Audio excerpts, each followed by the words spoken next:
Bismillahirrahmanirrahim. Assalamualaikum warahmatullahi wabarakatuh. Waalaikumsalam. Alhamdulillahirabbil alamin. Wassalatu wassalamu ala israfil anbiya'i wal mursalin wa ala alihi wa sahbihi ajma'in. Amma ba'du. Udah mulai. Jamaah Masjid Al-Falah Berlin yang insyaallah dirahmati Allah Subhanahu wa taala. Insyaallah untuk membuka kajian ini saya akan bacakan satu ayat Quran, yaitu ayat surah Al-Hujurat ayat 13. A'udzu billahi minasyaitonir rajim. Ya ayyuhan nasu inna khalaqnakum min dzakarin wa untha waja'alnakum syu'uban wa qabaila lita'arafu. Inna akramakum 'indallahi atqakum. Innallaha alimun khabir. Shadaqallahul adzim. Untuk selanjutnya, sebelum memulai, kami dari warga atau jamaah Masjid Al-Falah Berlin ingin mengucapkan kepada pihak PKPU Human Initiative dan juga Pak Ustadz dalam membantu merealisasikan kajian rutin Ramadan kita pada kali ini. Untuk itu kami mengucapkan jazakumullah khairan katsiran. Insya Allah pada kesempatan kali ini sudah ada Ustadz Mahmud Mahfuz yang siap menemani kita dalam kurang lebih 1 jam ke depan, siap memberikan tausiahnya kepada kita. Oleh karena itu kami ingin mengingatkan sekali lagi, mari sama-sama kita luruskan lagi niat kita untuk menuntut ilmu karena Allah Ta'ala. Dan sekali lagi, untuk jamaah yang ingin bertanya, bisa nanti langsung ketik di kolom chat box, yang insya Allah setelah pemaparan materi selesai, bisa kita mulai tanya jawab, bisa dijawab seluruh pertanyaannya, insya Allah. Baik, tanpa lama-lama lagi, bisa saya persilakan langsung ke Ustadz untuk memaparkan tausiahnya. Oke. Bismillahirrahmanirrahim. Assalamualaikum warahmatullahi wabarakatuh. Waalaikumsalam warahmatullahi wabarakatuh. Innal hamdalillah nahmaduhu wa nasta'inuhu wa nastaghfiruhu wa nastahdi wa na'udzu billahi min syururi anfusina min sayyiati a'malina. May yahdihillahu fala mudilla lahu wa may yudlil falan tajida lahu waliyyan mursyida.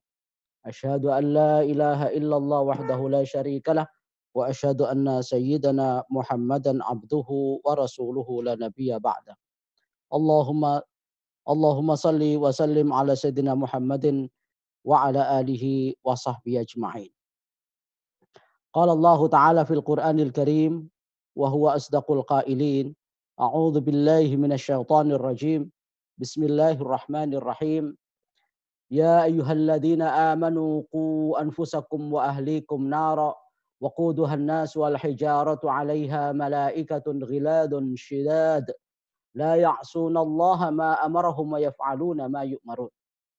Wa qala sallallahu alaihi wasallam fi hadits syarif, mathalul mu'minina fi tawaddihim wa tarahumihim wa ta'atufihim kal jasadil wahid idza ishtaka min 'udwun tada'a lahu sa'irul jasadi bis sahri wal humma. Sadaqallahul azim wa sadaqa rasuluhu nabil karim wa nahnu ala dhalika minasyahidin wasyakirin walhamdulillahi rabbil alamin. Para pendengar, pemirsa dan jamaah sekalian dimanapun Anda berada, terutama dan pada khususnya jamaah Masjid Al-Falah Berlin, Jerman yang dimuliakan Allah. Alhamdulillah pada kesempatan malam hari ini di Indonesia sudah pukul 2:05 dini hari, dan di Jerman atau di Berlin sekarang sudah pukul 21 ya. 21 lebih sedikit barangkali ya. Iya, betul Ustaz. Alhamdulillah kita bisa dipertemukan oleh Allah Subhanahu wa taala dalam kondisi segar, bugar, tegar dan tetap sabar walaupun kita berada di tengah wabah corona yang melanda seluruh penjuru dunia. Alhamdulillah juga kita bisa bertemu lewat udara sekalipun setahun yang lalu saya direncanakan untuk bisa hadir di tengah-tengah para jamaah sekalian di Masjid Al-Falah Berlin, namun karena ada kendala teknis saat itu visa tidak bisa keluar sehingga akhirnya batal untuk berangkat ke Berlin saat itu. Namun alhamdulillah sekarang ditakdirkan oleh Allah Subhanahu wa taala bisa bertemu lewat udara, lewat dunia maya, lewat Zoom ini. Mudah-mudahan ini bisa mengobati kerinduan dan kekecewaan kita pada saat yang lalu saya tidak bisa hadir bersama-sama di tengah-tengah para jamaah Masjid Al-Falah Berlin yang dimuliakan oleh Allah Subhanahu wa taala.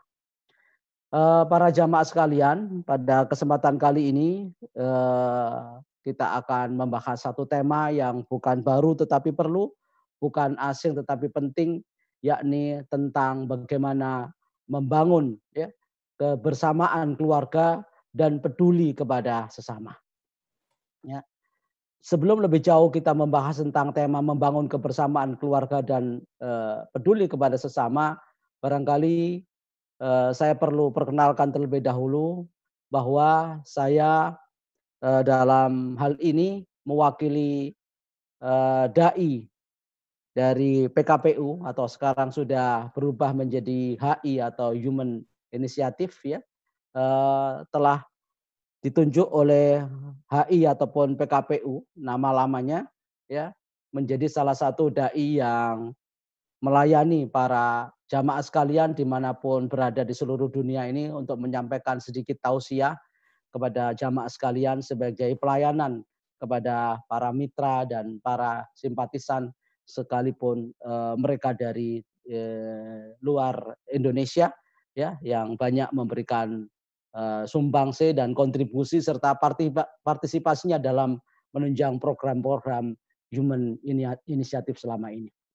Maka kepada kesempatan Ramadan kali ini yang berbeda dengan tahun-tahun yang lalu yang biasanya langsung kita ketemu darat dan offline, sekarang ditebar secara online. Dan ini adalah salah satu program HI ya dalam rangka tebar dai Ramadan ke seluruh penjuru dunia dan salah satunya adalah saya sendiri Mahmud Mahfud Umar Faruk LCMH yang berasal dari kota Pasuruan Jawa Timur dan pernah berada di pesantren Tebuireng Jombang Jawa Timur 7 tahun sejak tahun 77 sampai tahun 84-85, lalu melanjutkan S1 di Lipia Jakarta yang merupakan salah satu cabang daripada Universitas Muhammad bin Saud ya di Saudi Arabia dan melanjutkan S2 di Unisula Semarang jurusan hukum. Dan sekarang berada di tengah-tengah Anda sekalian dan saya juga menjadi salah satu dosen dan staf pengajar di Sekolah Tinggi Ilmu Syariah Al-Manar di Utan Kayu, Jakarta Timur. Ya. Kita lanjutkan langsung bahwa ini adalah bagian daripada program Tebar Dai Ramadan Penjuru Dunia yang diinisiasi oleh Human Initiative ini, ya, merupakan salah satu lembaga sosial kemanusiaan yang dulu bernama PKPU, sekarang sudah berubah menjadi Human Initiative ya, sebagai bagian solusi kepedulian. Nama dan logo baru itu di-launching pada saat hari ulang tahun PKPU yang ke-20, tepatnya tanggal 10 Desember tahun 2019. Dengan perubahan nama dan logo ini, visinya menjadi organisasi lembaga kemanusiaan dunia terpercaya dalam membangun kemandirian secara internasional. Jadi namanya sekarang bukan lagi PKPU tetapi sudah berubah nama sekalipun isinya juga sama dan substansinya sama menjadi Human Initiative. Adapun program-program yang telah digulirkan dalam rangka membantu korban terdampak corona ya. Dan di sini ada perwakilan Jerman yaitu Ustadz Amru Rizal Rozani ya sebagai perwakilan Human Initiative di Jerman. Ini ada beberapa program yang telah diluncurkan ya untuk merespon korban corona terutama dari tenaga kesehatan atau tenaga medis ya, juga terhadap mereka yang menjadi pekerja informal, ojol, pedagang kaki lima, supir angkot, anak yatim piatu dan kaum duafa. telah memberikan beberapa bantuan yang totalnya sekitar 93.457. Ya, dari beberapa bantuan diantaranya untuk masker medis ataupun masker N95 itu ada 17.750 ya, buah untuk masker medis ataupun untuk masker N92 itu sebanyak 2.282 sampai paket parcel, kemudian untuk paket sembako sebanyak 5.164 yang total penerima manfaatnya sebanyak 93.457 orang. Ya.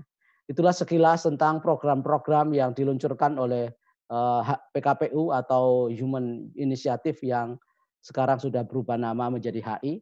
Dan kalau ada yang ingin kontribusi dan memberikan partisipasinya untuk bisa disalurkan oleh Human Initiative ini bisa melalui Ustadz Amru Rizal Razani yang ada di Jerman saat ini. Ya, selanjutnya kita akan mulai membahas tentang tema yang akan kita kaji bersama pada malam hari ini, yaitu membangun kebersamaan keluarga dan peduli sesama. Ya. Kita saat ini berada dalam situasi yang sangat menyedihkan dan sangat memprihatinkan, di mana kalau kita lihat update data corona secara global yang mencakup 210 negara dengan korban kasus ya dengan kasus 2.911.238 kasus dan yang meninggal sekitar 220 orang, yang sembuh 834 ya 834.410 orang. Itu yang secara global korban atau kasus meninggal maupun sembuh yang terjadi di seluruh dunia mencakup 210 negara. Adapun Indonesia itu kasusnya sebanyak 8.607, kemudian yang meninggal 720 dan yang sembuh sekitar 1.042 orang.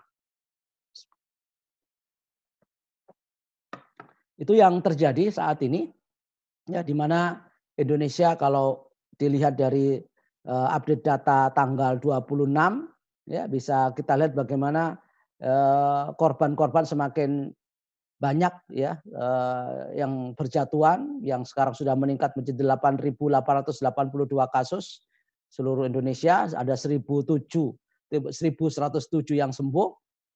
Ya total kalau seluruh dunia menjadi 2.931.923 juta itu ya. 2.931.923 kasus di seluruh dunia. Itulah gambaran sekilas tentang bagaimana kondisi saat ini, baik secara global maupun secara nasional. Beberapa kasus yang menimpa saudara-saudara kita di Indonesia maupun seluruh dunia. Sedangkan Jerman sendiri kalau menurut informasi CNN ya, Kamis 16 bulan 4 2020 jam 19.55 WIB ini ada 315 pasien COVID-19 yang meninggal dunia, dan ini dalam waktu sehari. Dan ini merupakan kematian tertinggi ya di Jerman, sampai menelan 315 orang karena terkena COVID-19. Walaupun Jerman saat ini menempati ranking kelima, tetapi ranking kelima negara terbanyak terinfeksi ini, tapi Jerman perlu diacungi jempol karena dianggap sebagai terdepan dalam menangani pasien COVID-19. Walaupun banyak korban yang berjatuhan, tapi penanganannya sangat bagus ya. Dan ini dilihat daripada angka kematian yang ada di sana. Saya kira ini bisa dibenarkan ya oleh teman-teman dan saudara-saudara, bisa dirasakan bagaimana penanganan korban COVID-19 ini di Jerman. Ya. Iya betul. Sehingga ini sangat menggembirakan. Mudah-mudahan yang sedang sakit bisa ditangani dengan segera dan sembuh. Yang belum mudah-mudahan terjaga dari virus ini, dan yang meninggal mudah-mudahan kalau yang Muslim diampuni dosanya dan diterima segala amal kebaikannya. Amin. Adapun ya yang merupakan korban meninggal itu sekitar 3.804. Itu tanggal 16 April ya. Saya nggak tahu kalau sekarang ini ya. Itu kemudian yang sembuh adalah sekitar 77.000. Nah, mudah-mudahan ini terus bertambah, yang sembuh, yang sakit semakin sedikit, yang terkena pun mudah-mudahan berubah menjadi sehat kembali, yang meninggal mudah-mudahan ditempatkan sesuai dengan tempat yang layak di sisi Allah Subhanahu wa taala. Latar belakang itulah kemudian melahirkan himbauan Ormas Islam, MUI dan Kemenak RI. Di antaranya surat edaran PBNU nomor 3953-C.1.034 ya, _04 tahun 2020, kemudian SEPP Muhammadiyah nomor 2 tahun 2020, disusul fatwa MUI nomor 14 tahun 2020 dan SE Kemenak RI nomor 6 tahun 2020 yang intinya seluruhnya adalah tentang penyelenggaraan ibadah dalam situasi wabah COVID-19, seluruhnya dianjurkan dan dihimbau di rumah masing-masing. Ya, entah itu taraweh, tadarus, iktikaf, ya, acara-acara nuzul Quran yang mendatangkan banyak massa, maupun nanti kalau ada halal bihalal sekalipun, ya tetap harus ada di luar masjid ataupun tetap ada di rumah. Begitu pula sholat Idul Fitri tetap tidak diadakan karena itu akan mengundang penularan semakin banyak dan tidak bisa memutus rantai penularan penyakit itu. Kemudian juga pengumpulan zakat seluruhnya sementara dihentikan dan seluruhnya dianjurkan tetap stay at home. Oleh sebab itu selamat menjalankan ibadah Ramadan sekarang ini. Saya kira seluruh dunia kalau yang muslim semuanya ada di rumah masing-masing. Ya. Nah, inilah keadaan saat ini sebagaimana yang dianjurkan oleh Rasulullah. Apa yang kita lakukan sekarang ini menjadi penghuni rumah kita masing-masing dan kembali ke kandangnya masing-masing. Ya.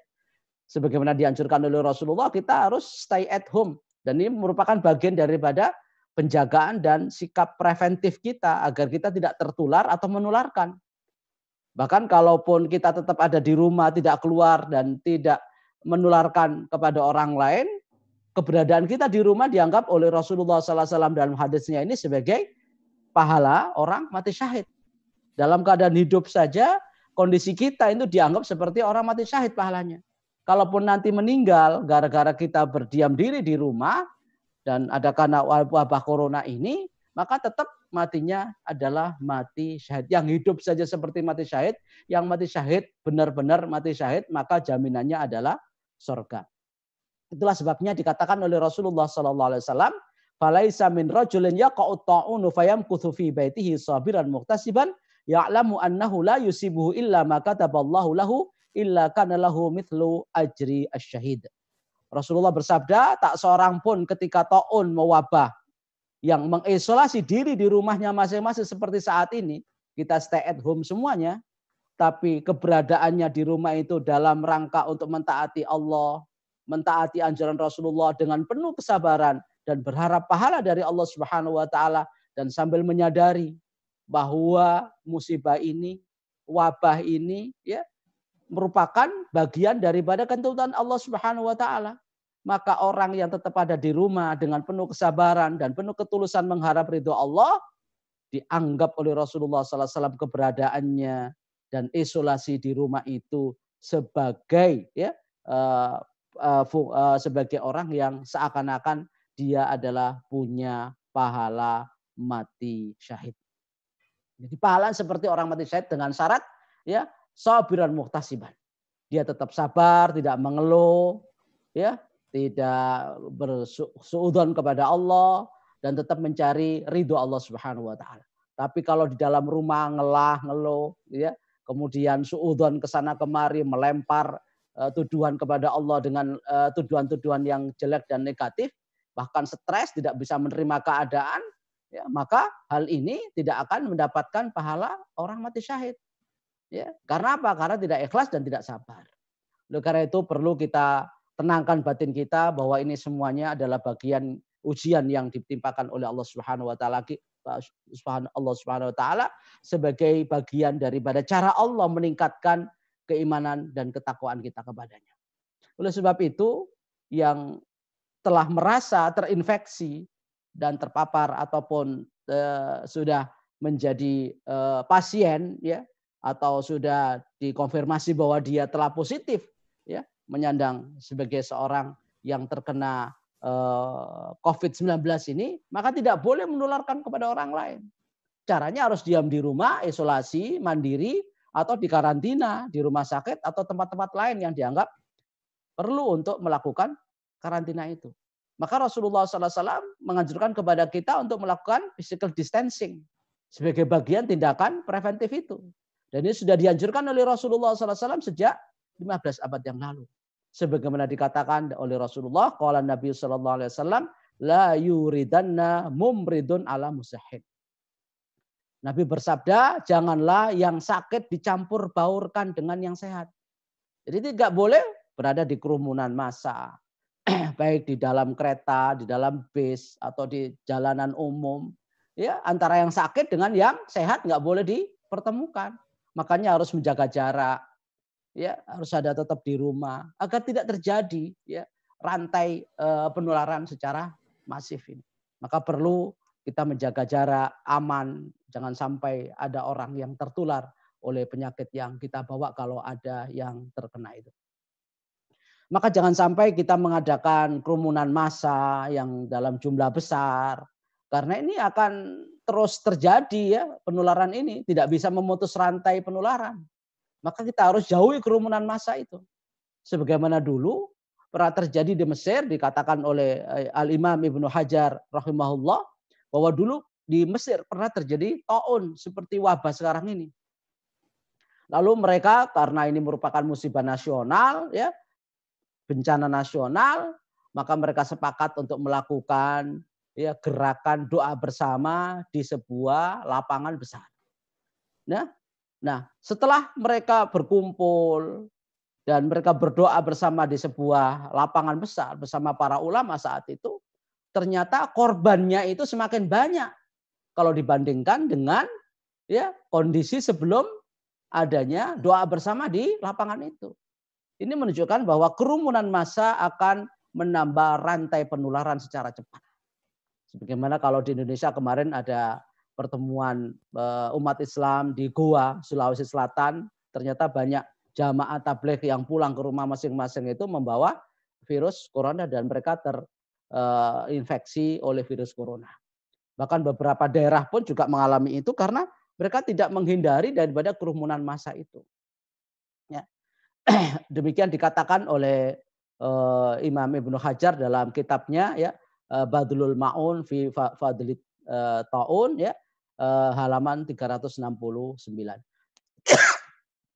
Ya. Kemudian anjuran selanjutnya dalam kondisi seperti wabah sekarang ini sudah lama Rasulullah SAW mengajarkan bagaimana cara menghadapi taun yang wabah seperti saat ini, yaitu wajib karantina wilayah atau biasa dikatakan lockdown. Dan saya dengar bahwa Jerman sekarang agak mengurangi ya, iya betul, sudah agak berkurang ya, tidak begitu ketat ya. Mulai Senin, insya Allah beberapa toko-toko seperti sudah mulai buka ya. Toko-toko yang luasnya itu 800 kuadrat meter kalau nggak salah itu udah diperbolehkan buka. Buka. Walaupun jadi, korban tetap banyak ya.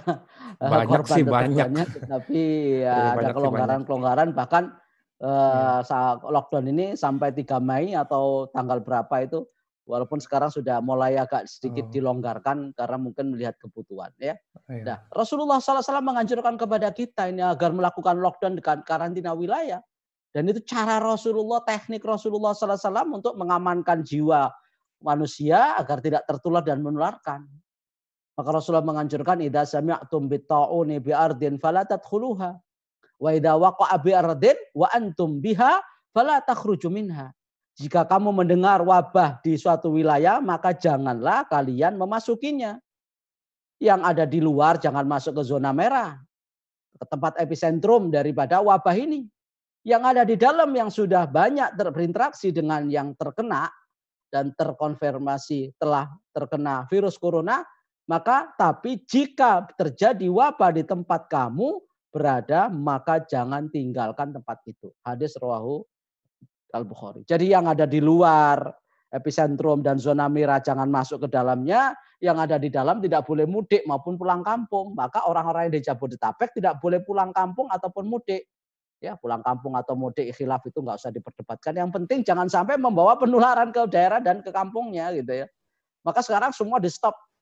Dari Kerawang, dari Bekasi, ya, dari Jakarta semuanya di stop. Sampai di Cirebon mereka lalu di stop pula. Sampai di Tegal mereka di stop pula, dikembalikan ke Jakarta kembali. Jangan sampai yang ada di Jakarta dan sekitarnya itu membawa virus ke daerah maupun di kampungnya masing-masing.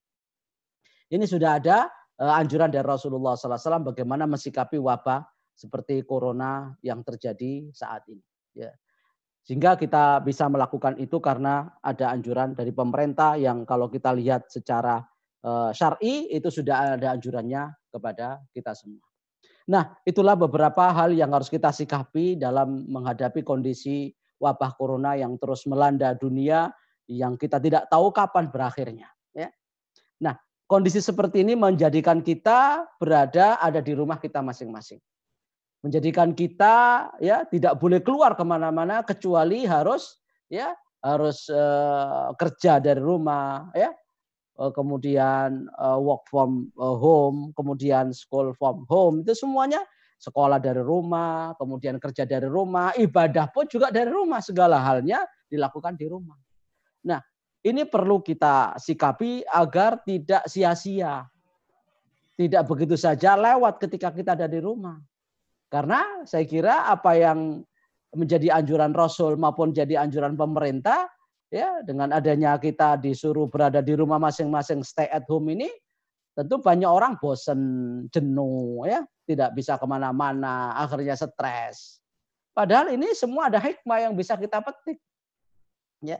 Di balik musibah ada hikmah. Di balik bencana ada berkah begitu. Nah, apa keberkahannya? Oleh sebab itu, dengan adanya wabah seperti ini membawa berkah tersendiri bagi kita untuk membangun kebersamaan keluarga. Ternyata ini bisa mendekatkan kita bersama keluarga, akrab dengan keluarga, banyak komunikasi dan diskusi dengan keluarga yang selama ini sering kita tinggalkan rumah itu. Ya, seringkali kita keluar dari rumah ya pagi sampai petang. Mungkin juga kita dianggap pekerja gelap, berangkat gelap, pulang gelap. Karena berangkat sudah pagi-pagi anak kita nggak tahu, ketika kita pulang anak kita sudah tidur. Nah, dengan adanya kebersamaan dengan keluarga ini bisa kita tingkatkan hubungan dan komunikasi ya dengan anggota keluarga yang ada. Kenapa kebersamaan itu tetap ada di dalam rumah? Karena dari masalah makan bersama saja itu sudah ada keberkahannya. Yang biasanya keluar ya di rumah dari rumah kemudian makan di luar. Saat ini harus makannya di dalam rumah bersama keluarganya. Oleh sebab itu Rasulullah SAW memberikan motivasi kepada kita bahwa keberkahan itu ada ketika kita makan bersama dengan keluarga. Ya. Ada sebuah hadis mengatakan an Wahsy annahum qalu ya Rasulullah inna na'kul wa la nashba'. Qala fala'allakum ta'kuluna mutafarriqin. Qalu na'am. Qala fastami'u ala ta'amikum wadhkuru smallahi 'alaihi yubarik lakum fihi. Ya. Dari Wahsy radhiyallahu anhu sesungguhnya mereka para sahabat bertanya, "Ya Rasulullah, kami makan tetapi kami tidak pernah kenyang." Makan terus tapi nggak kenyang-kenyang gitu loh. Makannya banyak tapi nggak kenyang. Lalu Rasulullah menjawab, "Mungkin kalian makan sendiri-sendiri. Terpisah-pisah, ada yang di warung, ada yang di restoran ya. Yang satunya di rumah, satunya di luar, nggak pernah bareng dengan ketemu keluarga. Karena ya selalu sibuk dengan pekerjaannya masing-masing." Mereka berkata, "Benar wahai Rasulullah, itu yang kami lakukan selama ini. Kami kerja pagi, sore, sampai petang. Kami tidak pernah makan bareng-bareng dengan anggota keluarga. Yang kuliah makan di kampusnya, yang sekolah makan di sekolahnya, yang kerja makan di kantornya. Nyaris tidak pernah ada waktu untuk bertemu di meja makan." Lalu apa kata Rasulullah? "Makanlah kalian bersama-sama dan sebutlah nama Allah. Insya Allah Allah akan memberkahi kalian semua dalam makanan itu." Jadi dengan adanya keberadaan kita di dalam rumah itu penuh berkah karena bisa makan bersama. Ya. Sehingga lebih rinci lagi dikatakan oleh Rasulullah, makanan satu orang bisa untuk 2 orang bisa untuk 4 orang untuk bisa 8 orang, bahkan 2 orang bisa untuk 4 orang, yang 4 orang bisa 8, yang 8 bisa untuk 16. Ya. Ta'amul itsnaini kafil tsalatsa wa ta'amul tsalatsati kafil arba'. ya makanan 2 orang mencukupi 3 orang dan makanan 3 orang mencukupi 4 orang. Dalam hadis lain ya, ta'amul wahid yakfil itsnan wa ta'amul itsnan yakfil arba'ah wa ta'amul arba'ah yakfil tsamaniyah. Makanan 1 orang mencukupi 2 orang, makanan 2 orang mencukupi 4 orang, dan makanan 4 orang itu bisa mencukupi 8 orang, dan seterusnya 8 cukup juga untuk 16 orang, dan seterusnya. Ini menunjukkan betapa makanan yang kita makan bersama dengan keluarga itu banyak manfaatnya. Banyak keberkahannya. Apa di antara manfaatnya? Bisa kita membangun komunikasi dengan anggota keluarga yang jarang ketemu. Bisa diskusi. Bisa menyatukan ikatan emosi yang selama ini mungkin kita nggak dekat hubungannya. Kita bisa memahami karakter anggota keluarga kita. Ada yang introvert ya. Dan lain sebagainya. Ada yang pendiam, ada yang baperan gitu ya. Sehingga interaksi ini menambah pengetahuan kita, kesadaran kita tentang ya anggota keluarga kita punya karakter yang berbeda-beda dan mudah mengontrol pola makan. Kalau di luar ini mengandung kolesterol apa tidak itu nggak peduli, yang penting makan kalau di luar itu karena lapar. Tapi kalau di rumah bisa kita atur asupan gizinya, kita atur seberapa ya mengandung kolesterolnya dan yang tidak mengandung kolesterol sehingga tidak menimbulkan penyakit. Ya kita bisa atur. Kemudian menghemat pengeluaran, kalau di warung berapa, kalau di rumah berapa, itu bisa dihitung. Sehingga kita nggak boros. Dan yang sering kali dilupakan adalah bahwa ternyata makan bersama di rumah itu menghadirkan keberkahan. Berkah itu apa sih? Berkah itu adalah bertambah kebaikannya. Sedikit tapi cukup banyak orang. Kadang-kadang kita makan banyak tapi nggak cukup-cukup, nggak kenyang-kenyang. Itu berarti nggak berkah. Kita makan sering tapi nggak bergizi atau tidak bisa memberi manfaat kepada badan kita. Tapi kalau kita di rumah sekalipun makan apa adanya, tempe tahu kalau di Jakarta atau di Indonesia, itu ternyata memberkahi kita dan bisa menyehatkan kita.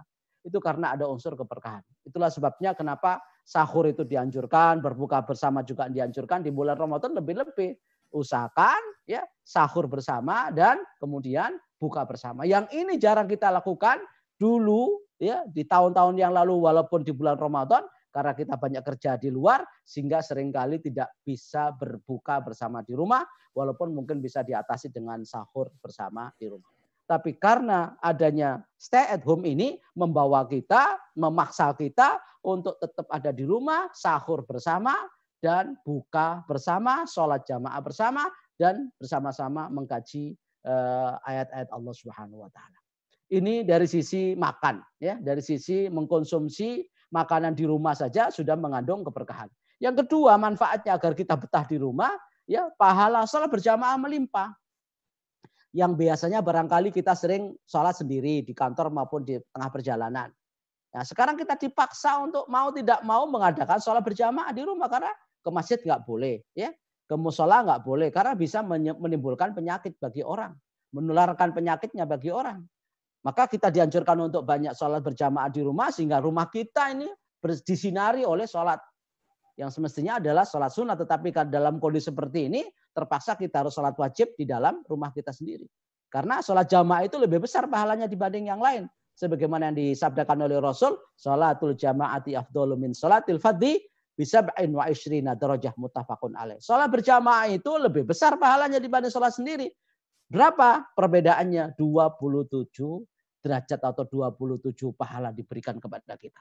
Semakin banyak makmum yang ikut bersama kita berjamaah, maka semakin banyak pula pahala yang kita peroleh.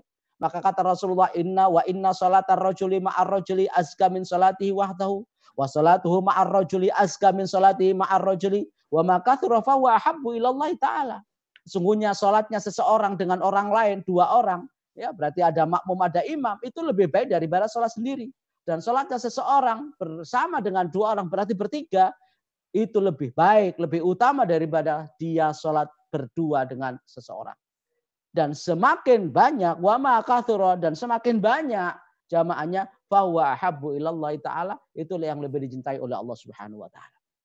Jadi jamaah di rumah melibatkan semua anggota keluarga, jangan sampai ada yang tidak bangun ikut sholat jamaah, maka semakin banyak jamaahnya, semakin banyak makmumnya, itu lebih baik dan lebih utama, bahkan itulah yang dicintai oleh Allah Subhanahu wa taala kalau makmumnya semakin banyak. Nah, ini melibatkan kita semua agar aktif ya terlibat di dalam sholat jamaah. Karena sholat jamaah memiliki beberapa hikmah dan fungsi, bisa meningkatkan ketakwaan, menambah kekhusyuan. Karena kekhusyuan kita bisa tertutupi oleh jamaah lain. Misalnya rakaat pertama kita nggak khusyuk, maka bisa ditutupi oleh yang lain. Rakaat kedua kita khusyuk, maka kekhusyuan kita rakaat kedua bisa menutupi ketidakkhusyuan ya, rakaat kedua bagi jamaah yang lain.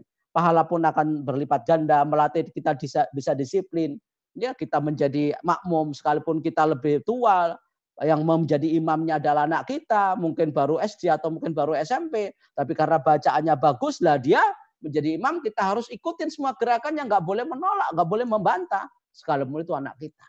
Dan itu mengajari anak kita sendiri untuk menjadi imam sekalipun di usia yang muda, dan mengajari yang tua ngalah menjadi makmum, ya, menjadi tentara, menjadi pasukan yang komandannya adalah anaknya sendiri. Karena yang berhak dan berwenang untuk menjadi imam itu adalah mereka yang punya hafalan yang banyak, punya bacaan yang bagus, ya, Al-Qur'annya. Maka pernah dulu di zaman sahabat ada Amr bin Salma, umurnya 7 tahun, bisa mengimami ya masyarakat di kampungnya. Sekalipun 7 tahun, tapi karena hafalnya banyak, hafalan Qur'annya bagus, bacaannya juga bagus, maka dia yang selalu ditunjuk menjadi imam salat 5 waktu dan salat jenazah. Kemudian semangat memupuk persaudaraan. Yang kemarin-kemarin nggak pernah ketemu, akhirnya kita bisa ketemu, ya, bisa merasakan kebersamaan di dalam keluarga semakin akrab, kemudian menyebar ajaran Islam sebagai syiar ya di kalangan umat Islam. Itu langkah kedua yang bisa kita petik ya dari keberadaan kita di rumah, bisa sholat berjamaah, yang tadi bisa makan bersama, yang ketiga bisa zikir bersama. Zikir ini penting karena kata Rasulullah SAW, majelis zikir itu adalah taman surga.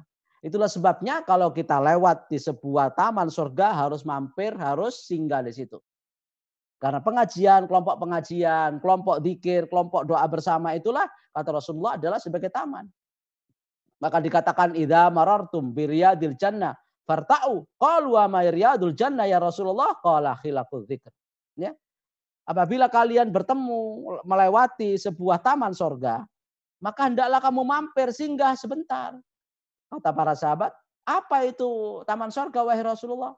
Itu adalah majelis-majelis dzikir, majelis-majelis pengajian seperti masjid taklim saat ini. Jadi kalau kita ada pengajian nggak ikut nimbrung, nggak ikut mendengarkan, berarti kita melewati kesempatan untuk bersama-sama para jamaah itu ya berada di sebuah taman namanya taman surga. Jadi kalau ingin sering-sering mampir taman surga, maka sering-seringlah terlibat aktif dalam pengajian. Ya, jangan sampai ada pengajian kabur ya, ada hiburan pada datang. Apalagi kalau pengajian itu kerumunan itu ya tetap saja harus ada ya protokol ya yang harus diikuti, SOP yang diikuti. Kalau dalam kondisi seperti ini ya di rumah barangkali ada yang ODP ataupun PDP ya harus dijauhi, harus ada jarak di antara kita. Maka ketika kita bertadarus bersama di rumah yang mungkin saat-saat yang lalu jarang kita lakukan, dengan adanya keberadaan kita di rumah ini, kita bisa ngaji bersama, tadarus bersama, mengkaji ayat-ayat Allah. Setelah membaca Al-Quran bersama, lalu dikupas maknanya, terjemahnya dibaca. Kalau ada tafsiran-tafsirnya dibaca, dijelaskan apa yang bisa dijelaskan. Karena dengan adanya pengajian di rumah, berkumpul keluarga ini, kata Rasulullah SAW, akan dapatkan 4 bonus. Walaupun mestinya ini dilakukan di masjid, tapi karena masjidnya tutup karena corona, maka ini bisa dipindahkan masjid itu ke rumah kita. Sampai Rasulullah SAW katakan, mastama qaumun fi baitin min buyutillah, yatluna kitaballah wa yatadarasunahu fima bainahum illa nazalat alaihimus sakinah wa ghasyiyatuhumur rahmah wa hafathumul malaika wa dzakarahumullah fi man indah. Tidak ada sekelompok orang, tidak ada sekelompok anggota keluarga yang berkumpul di satu rumah di antara rumah-rumah Allah. Sekarang kita pindah rumah Allah di rumah kita sebagai masjid ya sementara.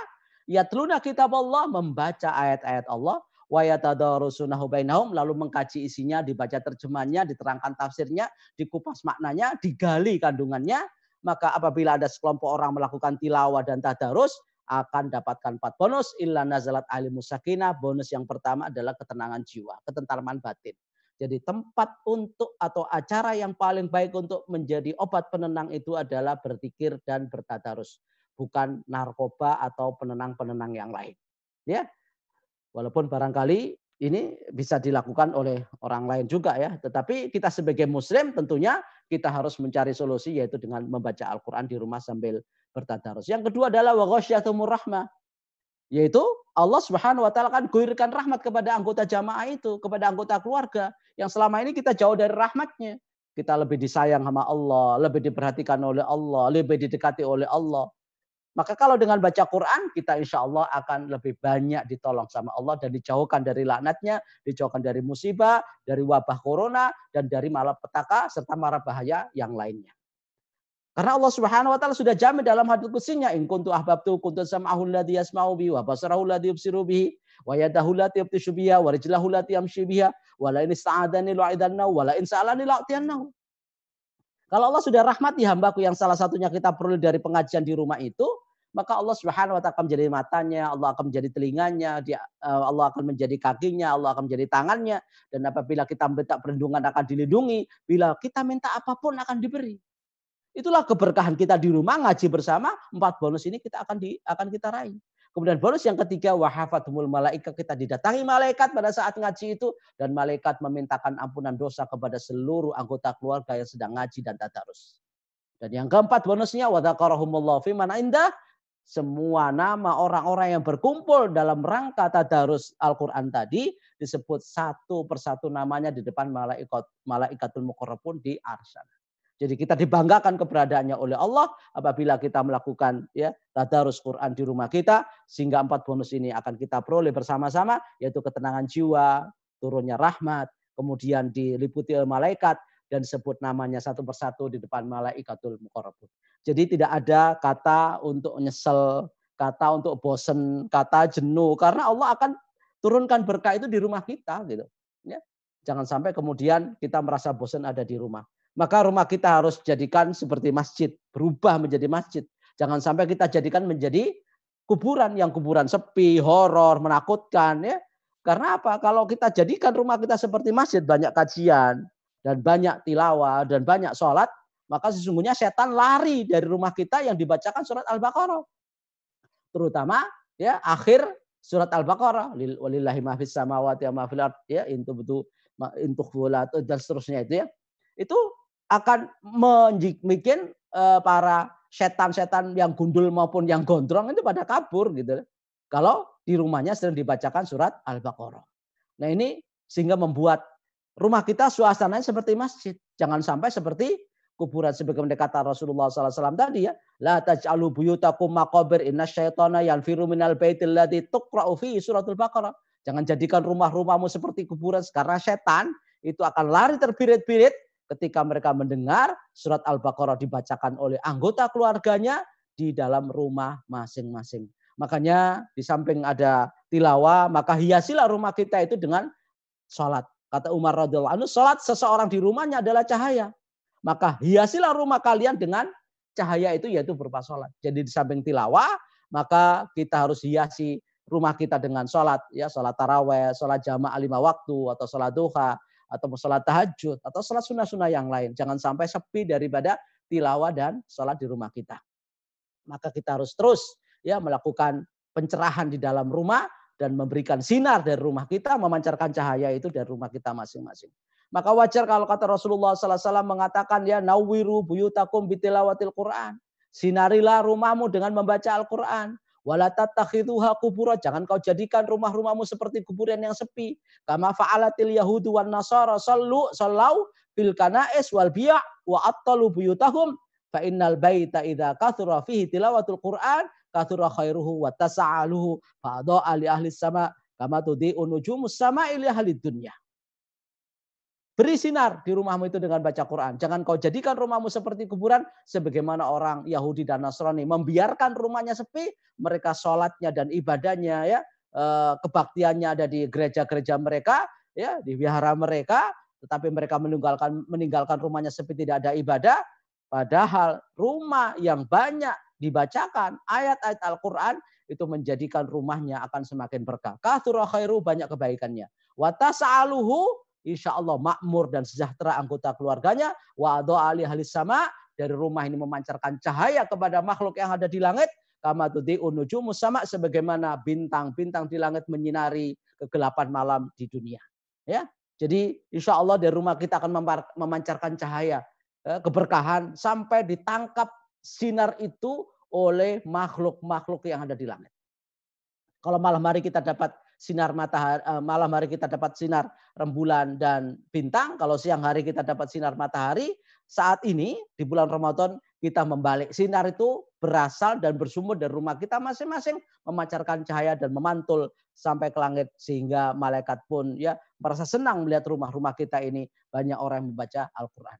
Di mana kalau kita sudah baca, maka insya Allah banyak pahala yang kita terima. Sebagaimana kata Rasulullah SAW, man qara'a harfan min kitabillah falau hasanah wal hasanatu bi asyri amthaliha la aqulu alif lam min harf walakin alifun harf wa lamun harf wa mimun harf. Semua yang kita baca itu berlipat ganda sampai 10. Kalau dalam Al-Quran itu ada sejumlah 1.027.000 kata Imam Syafi'i, jumlah huruf dalam Al-Quran, maka kalau kita baca sekali saja, padahal satu hurufnya itu bernilai 10, berarti 1.027.000 ini kali 10, berarti kalau kita khatam sekali sudah mendapatkan sekitar 10.270.000 pahala. Nah kalau kita khatam 3 kali, ya tinggal mengalihkan.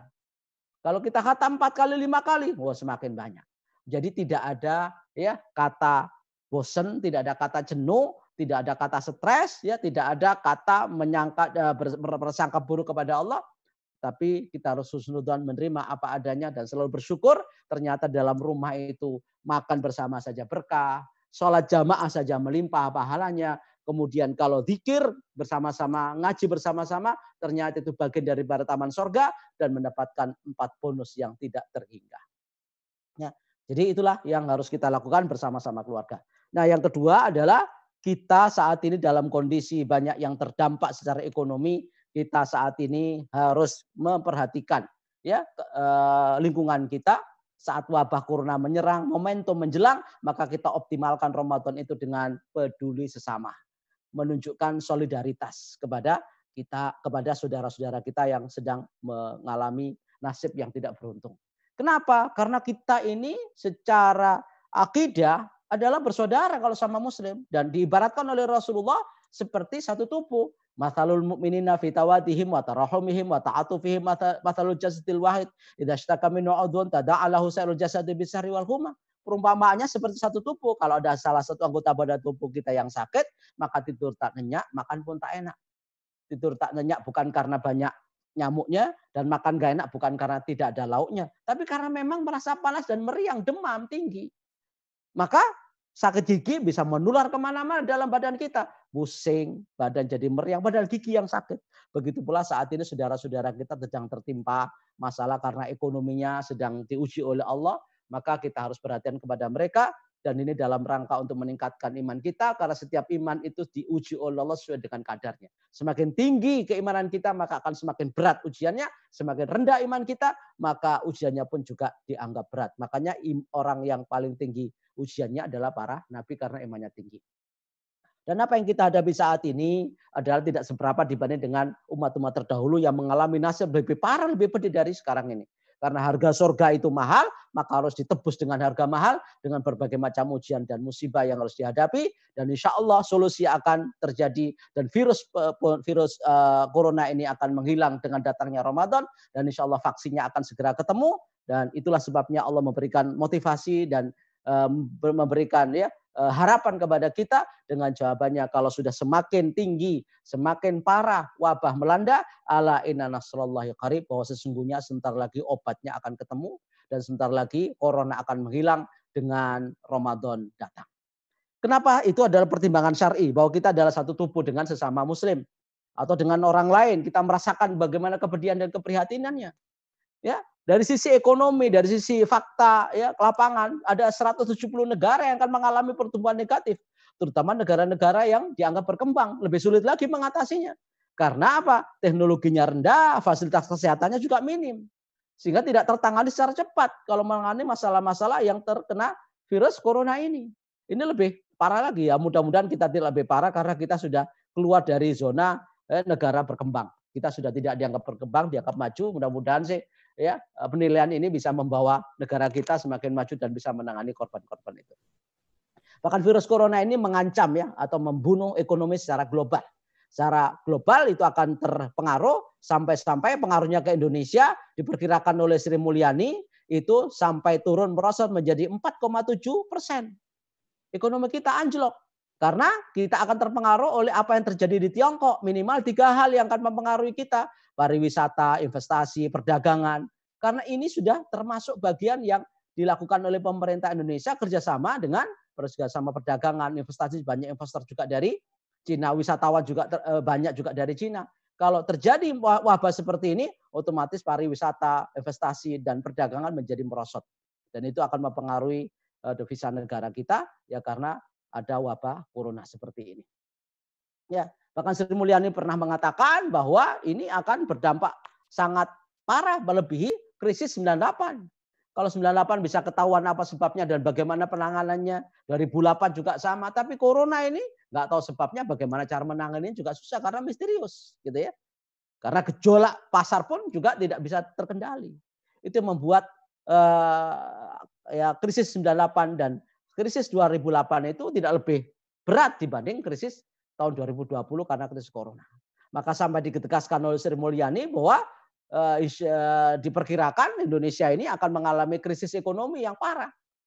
Dan ini sudah kelihatan indikatornya bahwa Indonesia akan mengalami nasib lebih parah daripada 98 maupun tahun 2008. Ada 5 indikator. Pertama, ketidakseimbangan produksi dan konsumsi. Banyak orang butuh makan tetapi nggak ada produksi. Pabrik tutup, perusahaan tutup, kantor tutup. Dan kadang-kadang toko-toko juga tutup. Orang mau makan dari mana? Akhirnya menjarah. Terjadilah kemudian gangguan keamanan. Ya. Itu indikator pertama. Indikator kedua adalah pertumbuhan ekonomi lambat merosot sampai diperkirakan 5,7% tadi. Ya, yang ketiga adalah nilai impor kita lebih besar daripada nilai ekspor. Impornya 11,68%, ekspornya 3,28%. Dan itu akan mengalami defisit dikarenakan ya impor lebih besar daripada ekspor. Dan ini juga akan mempengaruhi ekonomi secara global. Ya.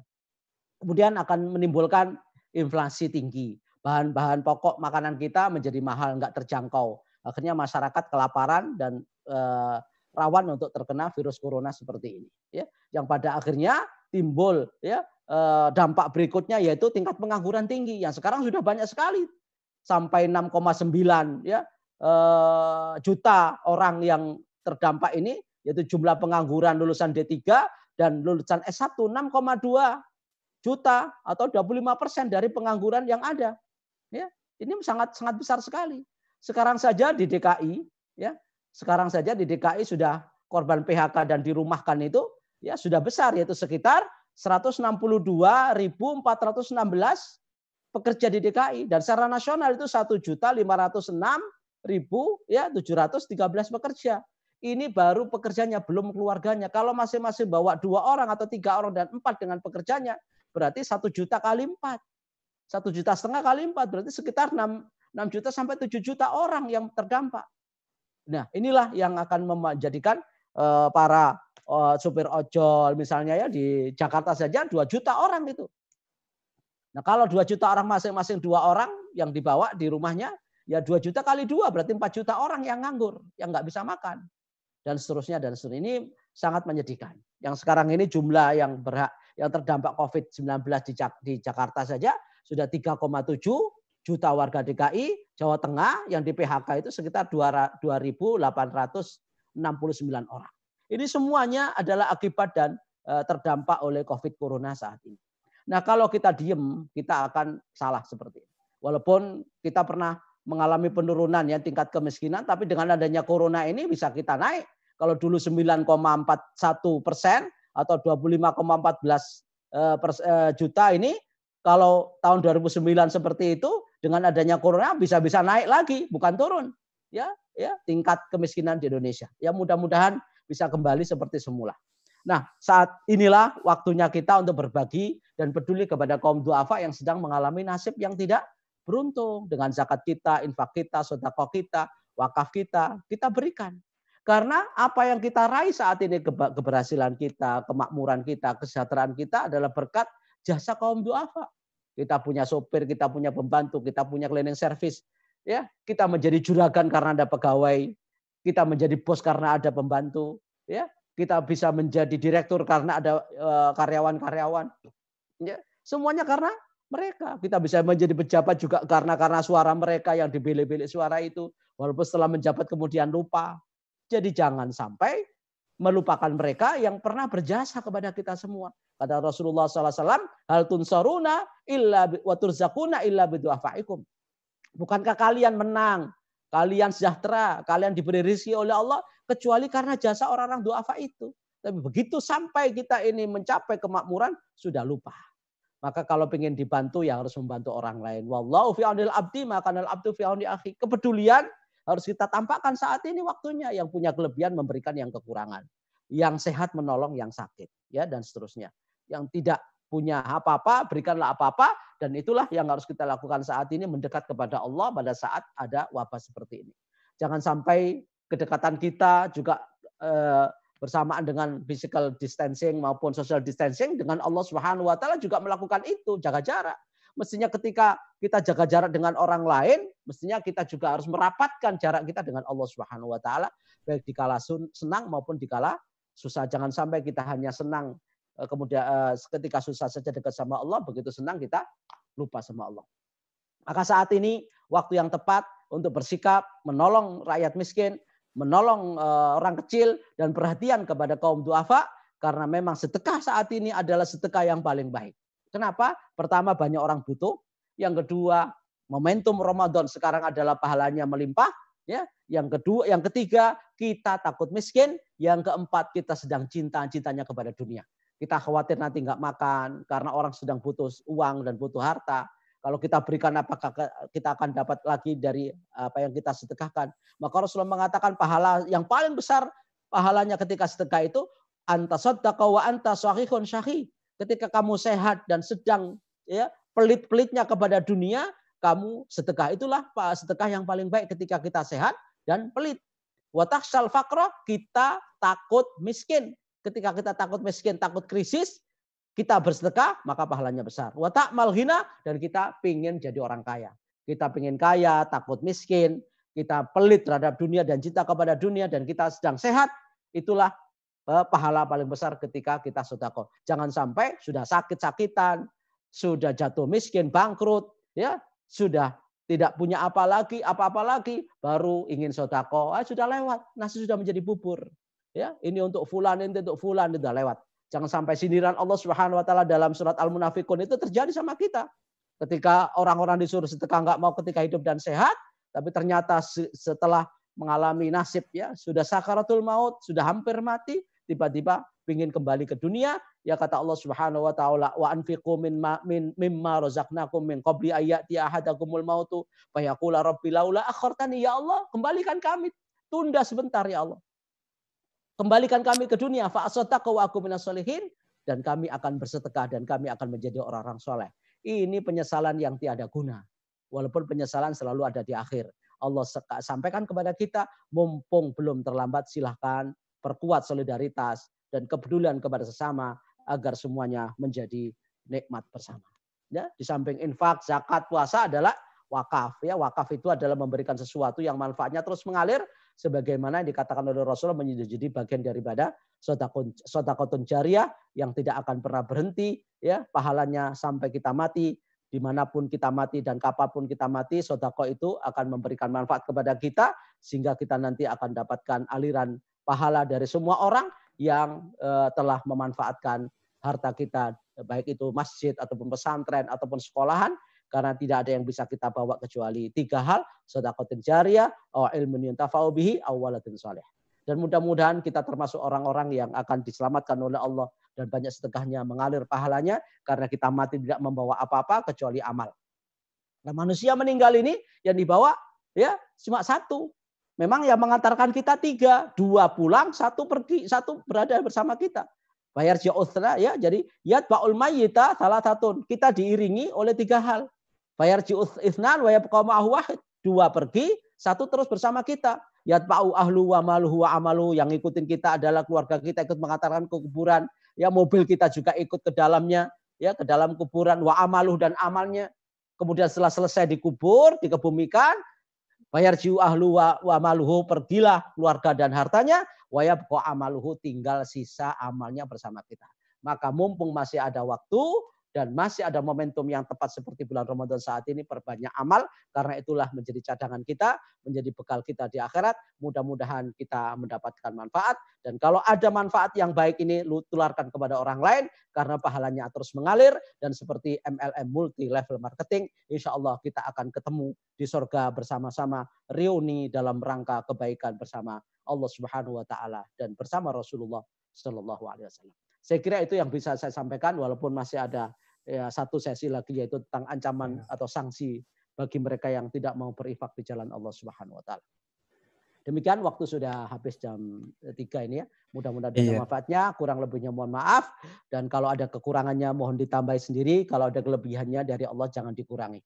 Wabillahi taufiq wal hidayah, waridul inayah, wal afu minkum, wallahul muwaffiq ila aqwamit thoriq. Subhanakallahumma bihamdika asyhadu an la ilaha illa anta astaghfiruka wa atubu ilaik. Subhana rabbika rabbil izzati amma yasifun. Wassalamun alal mursalin walhamdulillahi rabbil alamin. Wassalamualaikum warahmatullahi wabarakatuh. Waalaikumsalam warahmatullahi wabarakatuh. Alhamdulillahirrahmanirrahim. Jazakallah khair Pak Ustadz atas pemaparan materinya. Afwan, sebelumnya saya belum bilang tadi sebenarnya 5 menit yang lalu itu di sini sudah masuk waktu Isya. Jadi harusnya tadi sebenarnya sudah masuk sesi tanya jawab. Tapi kebetulan insya Allah saya tadi lihat jadwal masih ada kajian sekali lagi ya. Jadwal dengan Pak Ustadz sekitar tanggal 8, jadi mungkin nanti bisa dilanjut lagi, Ustadz. Oke. Ya, jadi terus juga mohon maaf juga kepada jamaah yang ingin bertanya, mungkin pertanyaannya bisa disimpan dan nanti untuk tanggal 8 Mei bisa langsung diajukan lagi. Jadi untuk kajian kali ini mungkin ya kita cukupkan saja dengan sama-sama baca doa kafaratul majelis. Subhanakallah hamdika asyhadu an la ilaha illa anta astaghfiruka wa atubu ilaik. Subhana rabbika rabbil izzati amma yasifun wa salamun alal mursalin walhamdulillahi rabbil alamin. Itu materi bisa di-share Iya, udah Ustaz. Sudah ya? tersebar. Alhamdulillah. Terima kasih banyak Ustaz. Iya, sama-sama. Ya, udah kalau gitu. Assalamualaikum warahmatullahi wabarakatuh. Waalaikumsalam warahmatullahi wabarakatuh. Selamat menyantap sahur, Ustaz. Ya. Selamat sholat Isya. Iya, Assalamualaikum. Salam-salam sama jamaah semuanya ya. Ya, ditunggu Ustaz di sini ya, di Berlin. Mudah-mudahan lain kali bisa ketemu lewat offline gitu ya. Siap. Baik, Ustaz. Ya, Assalamualaikum. Waalaikumsalam warahmatullahi wabarakatuh.